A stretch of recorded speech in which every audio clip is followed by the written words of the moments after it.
कारू हानावरन तो साकू में एक लड़की है, अब तो वो एपिसोड्स में भी आ चुकी है। अगर तुमने अभी तक मांगा नहीं पढ़ी और तुम अभी बस एनीमे ही देख रहे हो तो स्पॉयलर्स हो सकते हैं आगे। पहले ही बता दिया मैंने क्योंकि बाद में मुझको गालियां मन निकालना। फिलहाल आज हम बात एनीमे की नहीं करने वाले हैं, बट हम करने वाले हैं उसमें एक कैरेक्टर की। होशिना सुबारू 172 सेंटीमीटर, हाँ मेरे जितनी। और बहुत बुरा लगता है जब लड़कियां बराबर हो या फिर उससे भी लंबी हो। सिल्वर हेयर है एंड मेनली वो पोनी करके रखती है and she is so beautiful. Mikami Saka ने क्या ही कैरेक्टर्स लिखे हैं, चाहे वो रिंतारो हो, कारुको हो और या फिर हमारी सुबारू। एट फर्स्ट लोग इसको इतना पसंद नहीं कर पा रहे थे because she was becoming a dam fridge. वो कारुको को रिंतारो से दूर भी करना चाहती थी एंड उसके चाइल्डहुड ट्रॉमा की वजह से वो बॉयज से हेट भी करती थी। पर यही तो इस एनिमे की अच्छाई है।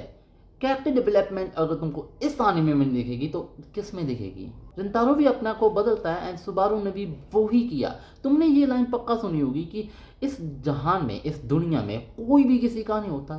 तुमको हर चीज़, हर स्टेप खुद ही चलना पड़ेगा, खुद ही अपने आप के लिए करना पड़ेगा। सुबारू को भी खुद अपने आप में चेंज लाना पड़ा एंड मेन चीज़ यहाँ पे यही आ जाती है कि जो सुबारू ने ये इतना बड़ा एक्शन लिया उसके पीछे रीज़न है नो ईगो। अगर सुबारू में ईगो होती तो वो अपने आप को नहीं बदल पाती। I know at first there was ego in her, but अब देखो कहाँ है।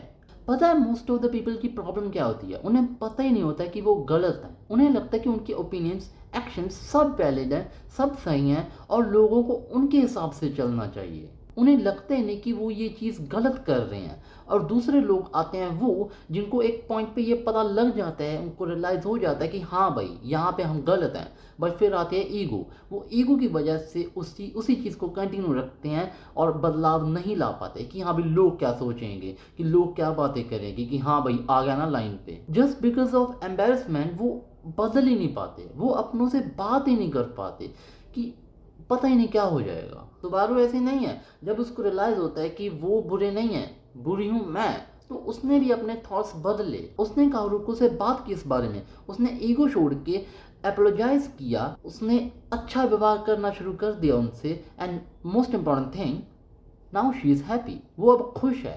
तुम ये देखो कि ये सब कुछ ये था।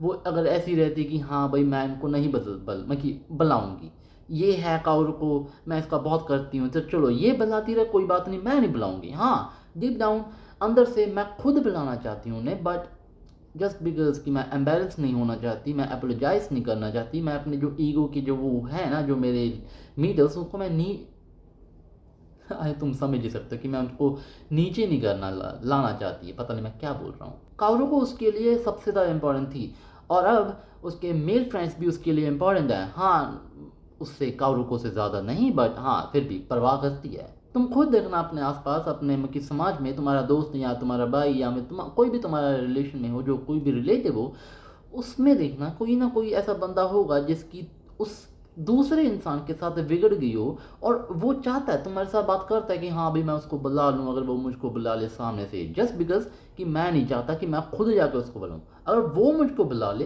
तो मैं उसको बुला लूँगा। तो यही पे टॉक्सिक मेंटालिटी आ जाती है। वो इंसान नहीं है क्या? वो भी तो आएगा, वो भी तो ये सोचता होगा कि हाँ भाई अगर ये पहले बुलाए तो मैं बोलूँगा।